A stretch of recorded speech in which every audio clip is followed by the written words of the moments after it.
שזויס התוירו לא יתהי מוחלפת ולא יתהי תוירו אחרת שזויס התוירו לא יתהי מוחלפת ולא יתהי תוירו אחרת. Okay, ladies and gentlemen, a good evening. We went through a very hard day going down to the Gaza envelope, seeing the Nova, seeing the cars that were destroyed, as well as the many faces and names of people. And I think that after going through a day like this, we can't just go back to normal. And therefore I thought that it would be appropriate to talk about a topic in which we can zoom out a bit from what we usually do and talk about it sort of in a way that will be objective and yet subjective. What do I mean? We have all been taught that God doesn't change, as the pasuk says in Malachi on the top of your source sheet. Ki ani Hashem lo shaniti. I am God, I do not change. Human beings have mood swings, you know. They're happy, they're sad. Sometimes they wake up on the wrong side of the bed, sometimes on the right side of the bed. We have mood swings. God doesn't change. You know, it's like the Yom Tovim. They always say about Rosh Hashanah, it comes out early or it comes out late. I haven't yet been in a year where it came out on time. But for God, it comes out on time. For human beings, it's early or late. No, so the Rambam says, and many people say this every day after their prayer services, namely in the animamins that are printed in the Siddur, that not every Jew says, but indeed it's written there, that the 9th of the 13 fundamentals of faith is Zot Torat Moshe Lo Tevatel. The Torah that Moshe got will not be nullified, meaning there won't be a time where the Torah will not be relevant. There won't be another Torah from God. There won't be a New Testament making the Old Testament obsolete. And nothing's going to be taken out of it, and nothing's going to be added to it. And adds the Rambam, lo b'katuv v'lo b'ferush. And just in case you think that the Sefer Torah in the Ark is going to remain the same, but you know, the oral Torah is going to change. No, nothing's going to change. And at the end of the day, that's what we were taught somewhere along the line of our Jewish education, that the Torah doesn't change. The only thing that changes is everything else. Laws change. Unless you're Sephardi, because there's one word difference in Sephardi Sefer Torah. One word difference. But outside of that, the Sephardi Sefer Torah says the same, the Ashkenazi Sefer Torah says the same, and we all basically see the world changing around us.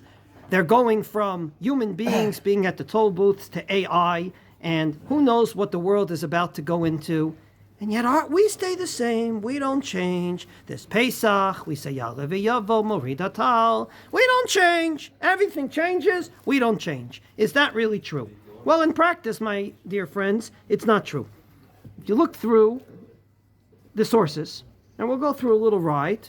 This will be a ride that will be appropriate after the long bus ride. No one's going to get nauseous. So we're going to go smoothly. We're going to go through a ride through Jewish sources very quickly. And you're going to see a bunch of things that changed. So everybody knows that we have a parsha in the Torah, and the parsha in the Torah is called Egla Arufa, the neck of an egla that's broken if there's a dead body between two cities, right? We read it every year on Parshat Shoftim. It's somewhere there where Elul comes in, we start seeing Rosh Hashanah over the horizon, that parsha. Well, it's in the Torah. The Torah that, remember, the Rambam says never changes, comes along no less than a Mishnah, oral Torah, and says, Misherabu Arotzchanin, there were so many murderers, Batla Ga'arufa, they stopped doing this ceremony. Change number 1. Okay. I'm going to go from easy to hard, because I don't think anyone here woke up this morning and said, you know, there's a mitzvah I never did. Yeah, what's that? Egla Arufa. That's what I want to do. I don't think anyone woke up this morning and said, you know, there's a mitzvah I didn't do my whole life. What's that? Divorce. I want to mikayem the mitzvah of divorce. I'm going to give my wife a get. Come on. And the shechita, of course, where no one gets up in the morning and says, I want to go slaughter an animal. So, Egla Arufa I can live without. Now comes a source that affects you directly. You ready? This is a Gemara. This is our oral Torah that says in Meseches Kiddushin, number 2, Daf Lamed Amud Bet, 30b. Amar Shmuel, said Shmuel, Ein shoalin b'shlomi shaklal, va'afilu ayedei shaliach. never, ever give salutations to a woman. A man should never offer salutations to a woman, even by virtue of a messenger. From this perspective, you can't send a WhatsApp to a woman saying good morning. Now, that's pretty harsh, says Rashi on that Gemara, explaining what it means. Shema mitoch shilat shalom. You know, from one very innocent good morning, Mrs. Goldstone, can come a whole romantic relationship. We don't want that to happen. So therefore, says the Gemara, don't give salutations. You see a woman on the street, she's your neighbor, ignore her. Opposite sexes, doesn't talk. Okay, the Shulchan Aruch, now we're talking about Rav Yosef Karo in Tzfat. Now, Tzfat already is a town that's, with the times. Talking about 16th century. So, in Tzfat, Rav Yosef Karo codifies this law and says, En shalim b'shlom isha klal, v'afilu ayadei shaliach. Just like the Gemara says, don't say salutations to a woman, not even by virtue of a messenger. And then he adds, v'afilu ayadei ba'ala, asur lishloach la divrei shilumim. So I'm privileged to live in Efrat. And my bigger privilege is to live with the children of the Faxes down the street. So according to this Gemara, if I see a Viva Fax, I can't say hello to her. But I can't even ask your son Donnie, hey, send my regards to your wife Aviva, says the Shulchan Aruch in Tzfat in the 16th century. But he already gives a heter. You can ask her husband, excuse me for picking on your son, Donnie, how's Aviva? Good enough. Comes along the Ramah. The Ramah lives in a very, very non-backward town, Krakow, of Poland, of that same time. And he's in Krakow. He gets the galleys of the Shulchan Aruch. He adds the Ashkenazic practice to it. And he, in Krakow, says, we are more advanced than they are, I guess, in Tzfat. You ready for this? V'yesh omrim, and some say, D'chol sheino said derech chiba, rak havanato l'shem shamayim. If you're not doing it out of romance, you're not doing it in order to get close to this woman, but rak l'shem shamayim, you're doing it for the sake of heaven. What does that mean? You want to be a nice mensch. They used to say in Yiddish that when you were in the Musar movement and you worked on yourself and on your character traits, you became an ois ge'abete mensch. This is a mensch to the second power, a mensch on steroids. You want to be a mensch. You want to walk down the street. You want to have a smile on. You want to make a kiddush Hashem. You want people to say, all the Jewish people are nice people. So if that's what you want to do, mutar. Therefore, nowadays, we say hello to women. Change number 2. So Eglah Roof, I'm pretty sure you didn't wake up this morning saying, oh, my God, I didn't do it. But not saying hello to a woman, that's a pretty big change. From not at all, not even virtue or husband, to no problem as long as your intentions are good. Yes, Mr. Fax. I was going to ask, is this not just a dispute between poskim, but in fact, if it's contradicting Mechsachas Kedushin, and your previous statement was that even the Torah Shabbal Peh doesn't change. So that's what it's. The problem is it's a Gemara. Yeah. It's not just something that's out there. It's a Gemara. Right. The Shulchan Aruch poskening it it's not a question because he's just poskening the Gemara. Well, there's no one contradicting. Right, so I'm not going into the whole sugya. There's some question it. Yes, no. The fact is, this is something that changes from an absolute Gemara to nowadays we don't do this because the whole social atmosphere around us has changed. When you say hello to a woman, it doesn't mean that you want to romantically be involved with her. Well, let's go on to the third example. Doesn't also parents say don't talk to other women, particularly don't talk to your wife? Okay, so there are certain communities that have this practice, and that's their social norm, and they don't even talk to their wife, which I don't understand. Well, I do, because I can't get a word in edgeways. But quite frankly, that's a good example to the other extreme. In other words, this Gemara only said to someone else's wife. They went ahead and said not even to your own wife. Okay, now we'll go to number 3. So, throughout the book of Devarim, we find that there is a difference between Avodah Zarah outside of Israel and inside of Israel. Idol worship outside of Israel, if you find it, you should destroy it, but you don't have to look for it. But inside of Israel, we have an obligation of abei ta'abedun et kol ha'mekamot asher avdu sham hagoyim. You got to look for it, as the Gemara says, l'sharesh achareha. You got to go ahead, look for it, and uproot it. Literally, look for it and uproot it. Zenaol. In any case, that's the halacha. It's a pasuk in the Torah. We actually read it this morning in the Torah reading of this day of Pesach. And ultimately, we have to basically leave this room. And between now and dinner, we're going to go out to look for avodah zaros. And we're going to have to destroy them. It's not enough to sit here, if I happen to see it, I'll take care of it. No, you have to go, and you have to look for it, and you have to destroy it. Comes along the Gemara in Brachot. Now, this is already not the Ramah in the 16th century. This is in the oral Torah. There were sages who learned this law. Come along and say, Tana Rabbanan, this is the majority opinion. Hara'em Markulis. Markulis was one of the most low-life idol worshippers there were. I won't even... You just ate cake? So I won't describe it. Okay. Azov. It's disgusting. It was one of the most disgusting idol worship out there. When you see a Markulis, according to these psukim, what should you do? Destroy it. Mm-hmm. Not only should you look for it, but if you happen to see it, you should of course destroy it. Even in Chutz La'aretz. What does the Gemara say to do? Omer, say our sages, Baruch Shenatan Erech Hapayim Lo Vrei Ritzono. Instead of destroying it, you should say, blessed be you God, who has a very easy temper and allows these people to go against his will.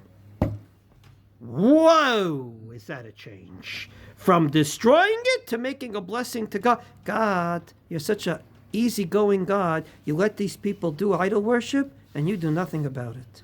So I can continue to go on this nice smooth ride through our sources and show you that there's many Torah laws that we learn about, that we read about, that have changed. We started with Eglah Rufa that just got eradicated. We went to saying salutations to a woman, which I hope everyone around this table does. At least if I didn't do it, I wouldn't feel like a mensch. And I'm not even going to think about, if all the religious people didn't do it, what the non-religious would think of the religious. But the Ramah already says in his very non-backwards town of Krakow, we already do it. And then all of a sudden you get to the real McCoy. Idol worship is like a cardinal sin. You got to die for one of the 3 cardinal sins. And the sage just says, don't touch it. Don't destroy it. Just say, blessed be you God, who allows these people to make a mistake. One of the Tanaim used to attend a public bath. I can't remember which one. It was decorated with a statue of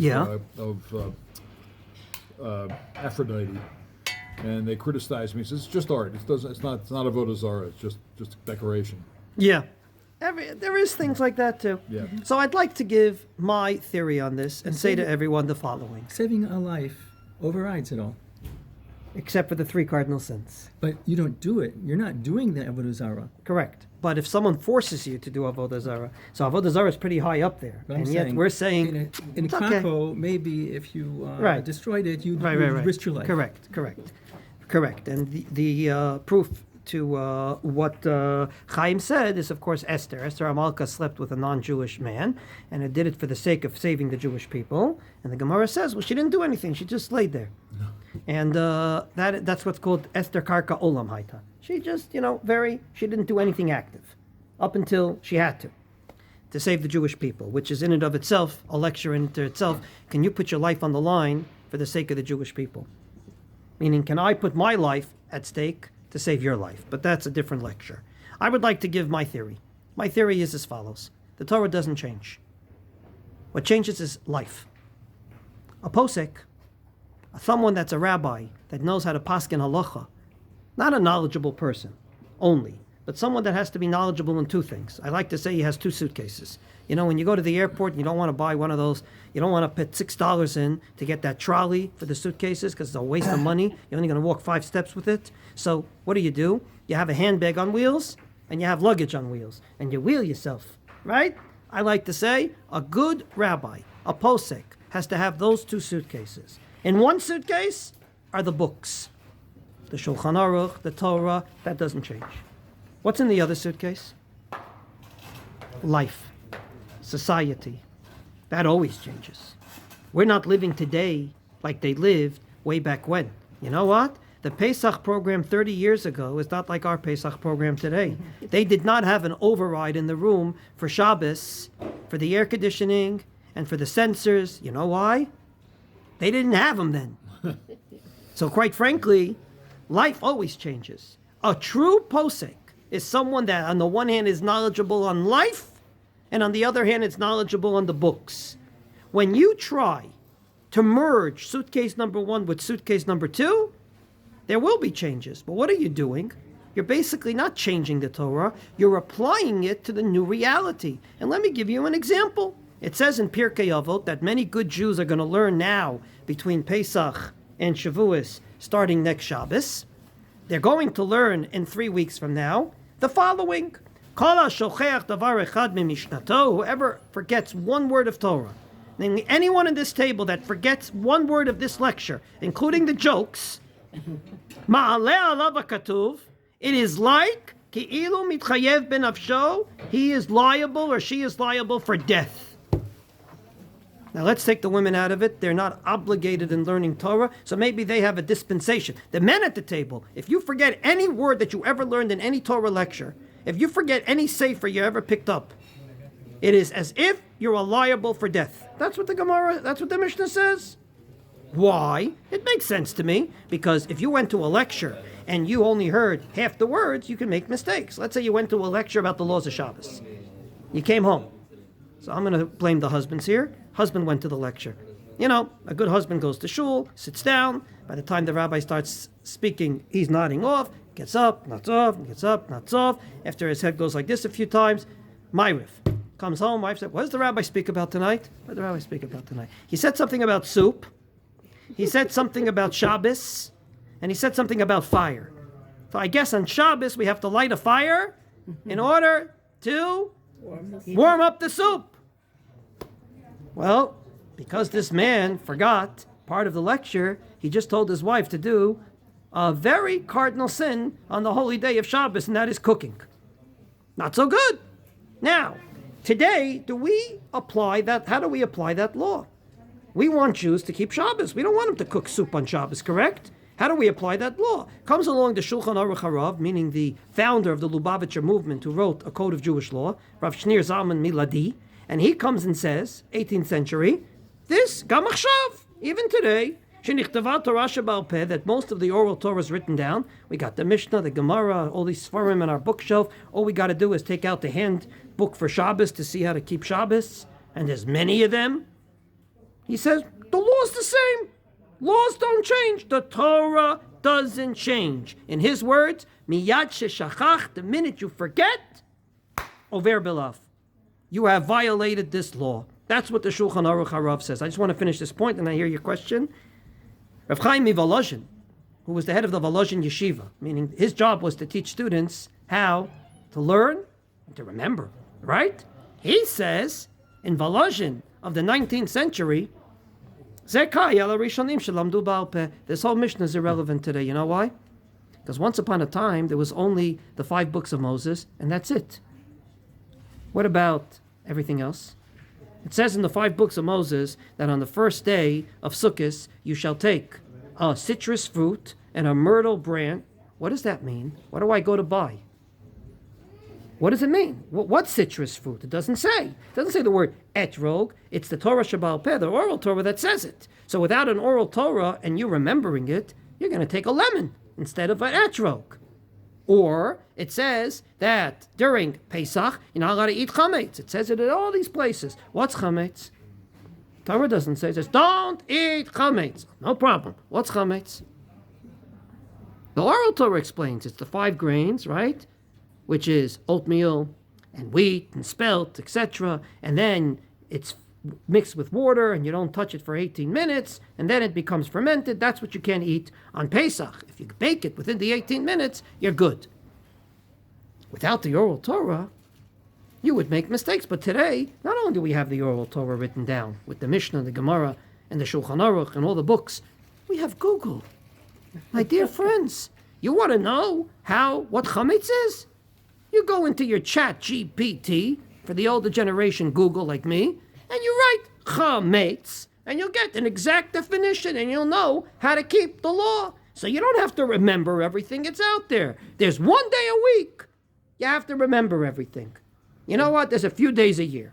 13 days a year. Less than 13 days in Israel. Take out the 7-day Yom Tovs. How many days of Yom Tovs do we have? 2 days Rosh Hashanah, 1 day Yom Kippur. Then we got Sukkot and Shmini Atzeret, that's 5. Pesach is 2 days. And then, of course, Shavuos is 1, that's 8. Add the Shabbases of the year. At the end of the day, then you'll need someone that's knowledgeable because you don't have Google. But, Rosh not Hashanah necessarily. shouldn't be 2 days. What? Rosh Hashanah shouldn't be 2 days. Okay, maybe it shouldn't be. It's Yom Torah. Yom Teruah, yeah. And Rosh Hashanah 2 days is indeed a very interesting lecture in itself, how it came. Right, but I think at the beginning of the Jewish year, it's nice that the Jewish people are united. They have 2 days. Then they separate for the rest of the year. but that's something that changed. That changed, yeah. And That is a change. But this it is could just now one change little back. tiny change where you see the Torah didn't change. You have to know how to live as a good Jew. What changed? Reality. Thank God we have a lot of books today. They didn't have it way back when. And therefore, there's Google and there's ChatGPT, now together with all the Judaica books we have at home. So you don't have to remember everything. It's written down. You have to know where it is. So on Shabbos, you got a question, you go to your bookshelf, whatever favorite Shabbos book you got, you take out, go to the index, look, there it is. You want to know if you can use your seltzer machine on Shabbos, your soda stream, you go into the book, soda stream, in Hebrew, of course, or in English, and you'll find it. Your question, I'm sorry. No, okay, one thing was today, obviously, it's not a problem because you can look things up. But what I don't understand is how they can say that, because didn't Moshe Rabbeinu himself forget something? Isn't there a parsha where they say that Moshe Rabbeinu forgot?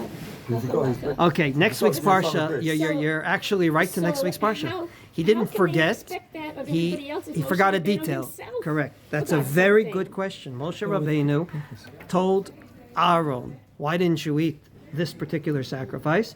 Aaron answered him, because I am in Avelus or Aninut for my 2 sons, Nadav and Avihu, that were killed on that 8th day. Next week's Parsha, by the way. You're a week Okay, off. I didn't know what it was. And So I therefore, was you're right forgetting. there. No, it's right There's there. another place where you forgot something. From Motzei Shabbos, we have to, or from Mincha even on Shabbos, we have to start learning that Parsha.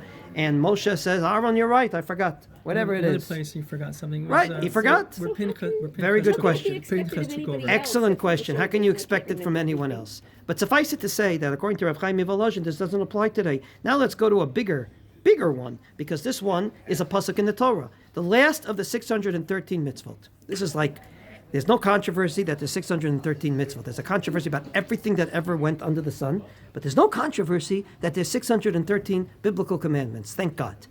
Then the controversy begins.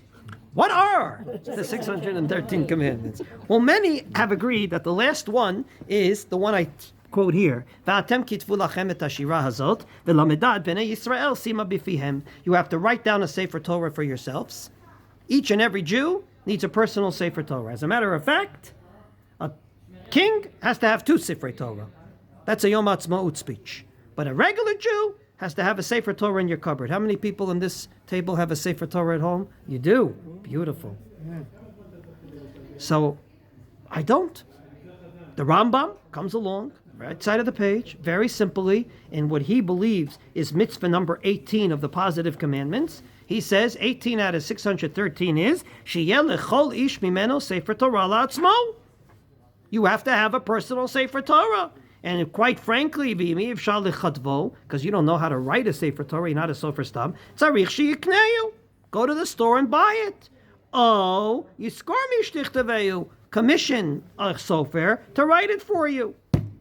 The Tur, son of the Rosh, now we're already getting to the medieval times, he codifies in his codification of Jewish law, mitzvah taseh kol adam Yisrael sheyichtov lo Sefer Torah. Simple. Now, I know many good Jews. They are ultra machmir on Shabbos. They are crazy machmir on Pesach. I mean, if any water gets near their matzah, they take a blow dryer out to blow dry it. And yet, pasuk in the Torah, not my business. I don't have a Sefer Torah at home. I don't know. There's many good Jews living in ultra-religious neighborhoods that do not have Sefer Torah at home. So, what is the heter? Here comes the heter. It's not a heter. It's once again, the Torah doesn't change. We need a personal Sefer Torah, correct? What changed? Reality. Comes along the Rosh. the Torah, his son quotes him. The Rosh, Rabbeinu Asher, who was a student of the Maharam Rutenberg, who, as we all know, was taken into captivity. The Maharam Rutenberg, I feel bad we don't talk about him more, so I'll just give a little background on this man. He was an Ashkenazic great rabbi. He had students. One of them was the Mordechai, one of them was the Hagaot Maimoniot, I'm throwing out names, and one of them was the Rosh.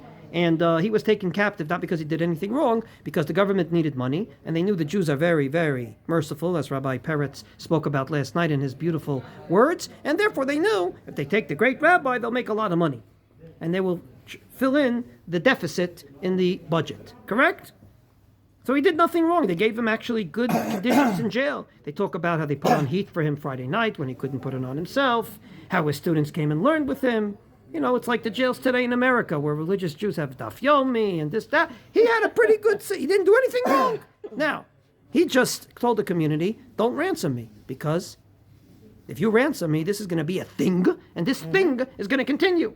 I don't want it to continue. And therefore, came along the Maharam and absolutely forbade them from ransoming him. So right away, the government saw this is not working, so they went after his students. The Mordechai, one of his students, was killed al Kiddush Hashem because of that. He was next in line. The Hagaot Maimoniot was eventually killed in a massacre. The one that successfully ran away was the Rosh. He ran away to Spain. The Rashba, if you heard of the name, was so happy he got a scholar. He says, please come to my house, I'll make you a bed. And he can talk to him in learning. And for 3 months, they talked in learning. Finally, the Rosh says, I don't want to eat for free forever. I mean, how long can you be in a hotel? So he said, get me a job. So he got him a job in the Sephardic community of Toledo. So the Sephardic community of Toledo, not Toledo, Ohio, Toledo, had an Ashkenazic rabbi. And he talks about his struggles. An Ashkenazic rabbi in a Sephardic community doesn't always work out. In any case, the Rosh comes along and says, I'm living in Spain, and the reality has changed. What is the reason the Torah gives to write a personal Sefer Torah? It's one of the rare times the Torah gives a reason for a mitzvah. Not always do we know the reasons, but here it says. Why do we write a personal Sefer Torah? Look at the small little tiny print. Lemanti yeli ashira azot le'eg b'vnei Yisrael. Where are you? Sorry. Right on the top here, the pasuk that I quoted. Okay. I have to write a Sefer Torah, so I'll know what the Torah says. In other words, it's a means to learn. Says the Rosh, today, we don't need a Sefer Torah to learn. What do we use a Sefer Torah for? Ha'itna, look at the third line today. Shekotfim Sefer Torah. You write a Sefer Torah, what do? You put it in the ark. You lock the ark. You only take it out when there's a Monday, a Thursday, or a Shabbos, a Yom Tov, a fast day. You don't learn from a Sefer Torah. You ever go to a lecture where the rabbi said, I'm going to quote a verse, and he went to the Sefer Torah, he brought it out of the table, and he quoted the verse? You think the guy's nuts. He says, we don't do that today. So how are we supposed to fulfill this mitzvah of learning Torah? Because that's what this mitzvah is all about. The Torah tells us, have a personal Sefer Torah to learn it, right? As I quoted again, V'lamda et b'nei Yisrael sima b'fihem. To teach the Jewish people, it should be in their mouths. What do we use today? A new thing. It's called books. We have books. Mitzvat asel kol Yisrael, asher yado maseged, whoever has the money, lichtov chumshei Torah, to have a chumash set at home, u'mishnah v'gemara, u'feirusheihem, lahagot bahen. Today, how do we fulfill this mitzvah? By having Jewish books at home, because that was the whole goal of the mitzvah. The Beit Joseph, Rav Yosef Karo, knows the Rosh, quotes him tremendously. It's one of his 3 primary poskim, cannot make his peace with it. On the right side of the page, he says, Ha'ech ba harosh liftor le'adam mitzvat ktivat sefer Torah. How did he come along and change a law in the Torah? But the Rosh did. Now, how does Am Yisrael paskin? How did the Jewish people paskin on this Shiloh? I'm pretty sure they paskin like the Rosh. Every Jewish home that cares about Judaism has Jewish books. It's very, very rare to go into a Jewish home that doesn't have Jewish books. And from time to time, hopefully it's not wallpaper, they actually open them and learn them. In other words, the Torah didn't change. The Torah said every Jew should be engaged in Torah learning. Once upon a time it meant you have to have a personal Sefer Torah because the oral Torah wasn't written down. That's all you got. Today, since the Sefer Torah is locked in an ark, we need to have another means to get to this mitzvah. What's the means? Having books. So as you can see, these are two examples. Example number one is you'd have to remember everything you learned. And example number two is, very simply, do you need a personal Sefer Torah where nothing changed? What changed is life. When life changes, you have to apply the Torah to the new reality. If you don't, it could be very, very dangerous. And if you turn the page, I brought two dangerous examples of what happens. And one of them's not so dangerous. We did it every night this week, and no one went to sleep saying, oy vavoy, this is the end of Judaism. The other one, I think, is a little more dangerous. And I'll explain. The first one is counting Sphira. So as everybody knows, you're supposed to count every night between Pesach and Shavuos for 49 nights. That's a mitzvah. Today, it's probably rabbinic because we don't have the Omer sacrifice, but it's still a mitzvah. How are you supposed to count? So in the Torah, we have different models of counting. You know, back in the Beis HaMikdash, when the Kohen Gadol on Yom Kippur would count when he threw the blood on the parochet or on the ark or on the Mizbeach, he would say, Achat va'achat, Achat v'shtayim, and Chazani make a big deal out of this, right? You know it from the Yom Kippur service. That's one way to count. There's another way to count. And that's just to say, today's 3 days to the Omer. There's a third way to count.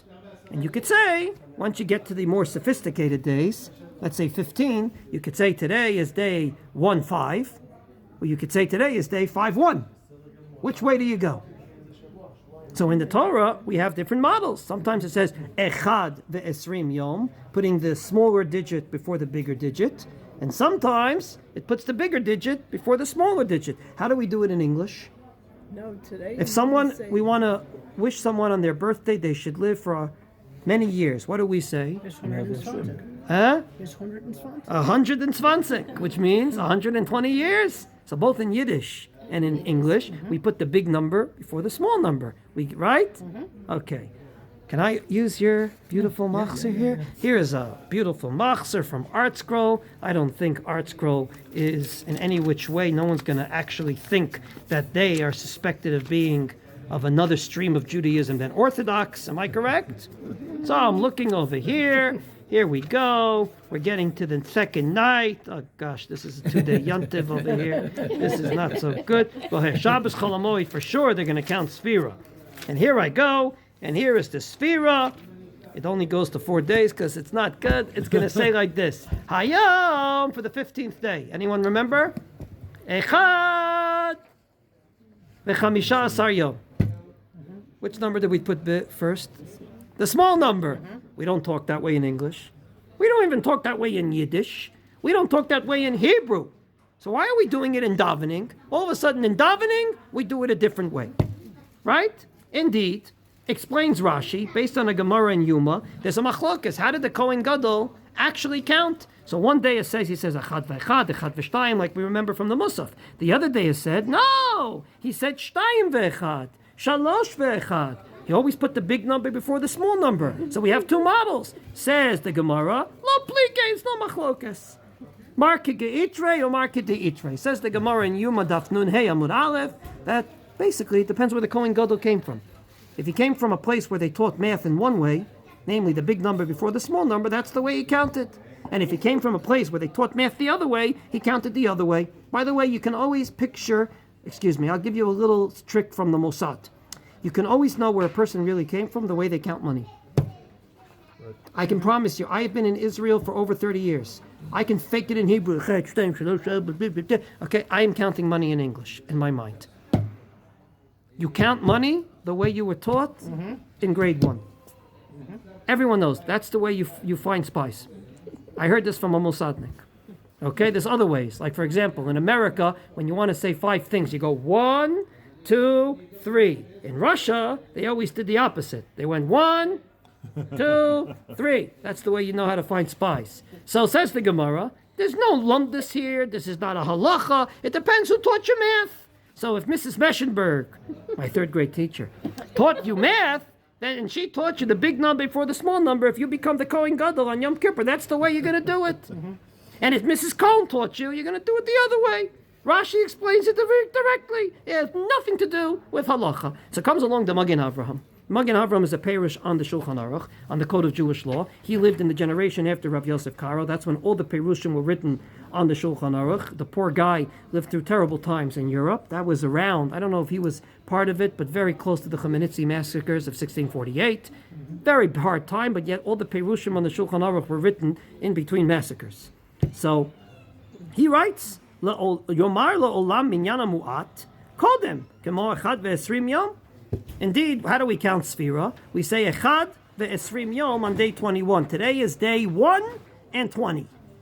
1 and 20 equals 21. But we do another way too. Wait a minute, he said. We count the weeks as well, right? Miu, he says. In this Gemara in Yoma, the hachol lefi minhag medina becheshbonam, everything goes by the minhag of your country. Then umebedinatenu, and by me in Europe.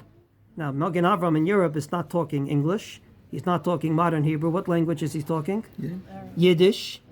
No, how did we say it before? 120. So, Medinateinu af b'lashon chol maskirin minyana muat kodem. He doesn't understand. How come in Sfira we're not counting the way we count outside? We go to the store, we say, how much do I owe you? $21. Then you come to shul and you count Sfira. How much today? Today is 1 and 20. He doesn't understand. Why didn't this change based on the societal changes? The Gemara already said if you come from a place where they have math differently, it's okay. So how come this didn't change? I don't have an answer. But I'm pretty sure you can go to sleep at night, even saying it the other way. I can promise you if you said Sfira and you said tonight is day 21, you're Yotze because of this Gemara. Right? But It depends what you're so far. here comes the but. When it comes to other things, then Judaism comes under attack. Because we look backward, we look primitive, we look like we're from another country and from another society. And we shouldn't look that way. One of the biggest chilulei Hashem, in my humble opinion, in the last few years, a desecration of God's name, was when, during COVID, the doctors of the time felt that social distancing and masks and aquagel and everything we went through is the way to go. And there was a segment of the religious population that said, we don't live that way. Our grandfathers didn't have aquagel, and they didn't have masks, and therefore we don't do that. We have mass dishes, and this and that, and our shuls doesn't close down. That was a chilul Hashem. Why do I say that? Because we should be at the forefront of medical research, because we believe pikuach nefesh is more important than life, as Chaim said. So we should be the first to line up for all the best that the medical world can offer, not the last. We shouldn't have to be convinced. Hafuch, we should be the first. Well, if that's the case, then how come in every Jewish home, when it comes to gefilte fish and chicken Friday night, we are ultra machmir on the following? The Shulchan Aruch says on the right side of the page, Tzarich liyizaher shelo le'echol basar v'dag biyachad b'pnei shekasheh latzara. The Gemara says that if you eat meat and fish together, this is not meat and milk, this is meat and fish, you will get leprosy. You will get leprosy. Living proof is not true. Living proof is not true. Yeah, we always put Worcestershire sauce on hamburgers. And it contains anchovies.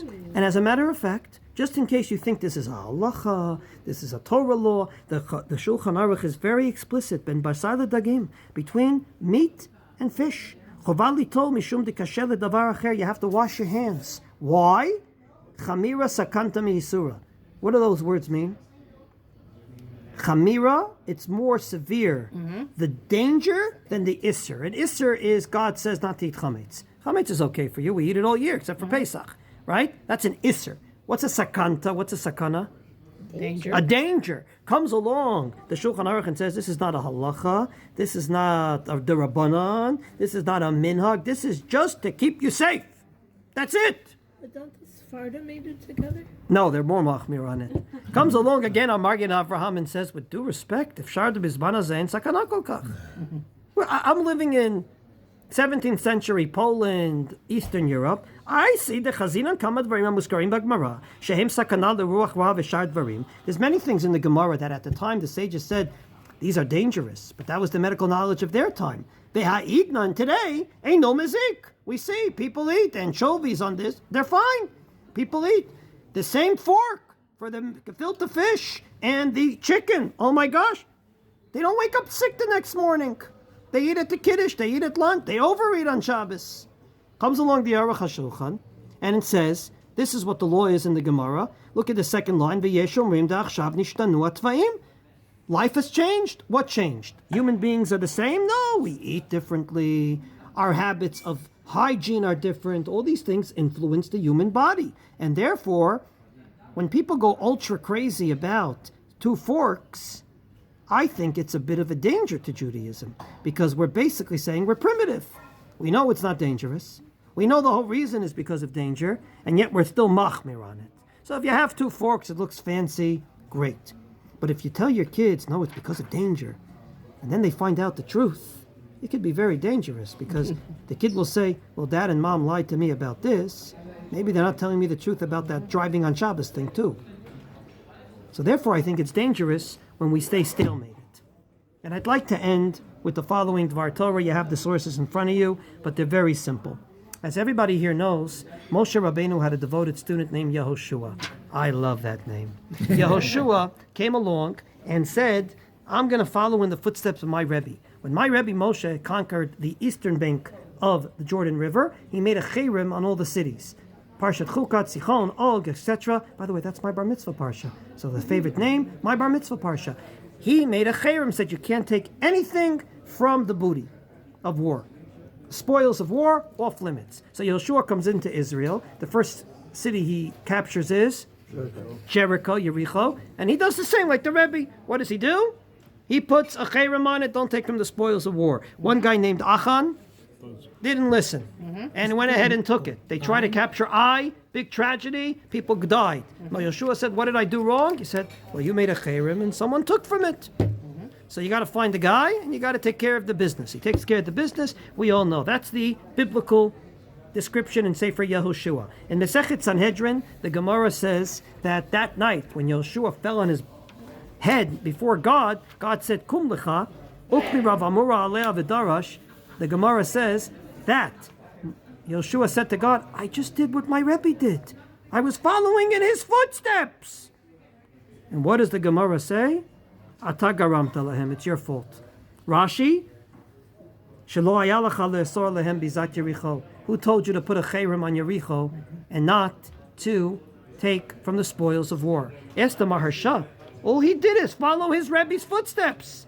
Answers the Maharsha, but things changed. When Moshe put on the cherem, every Jew was for himself. If a Jew made an Aveira, God got him.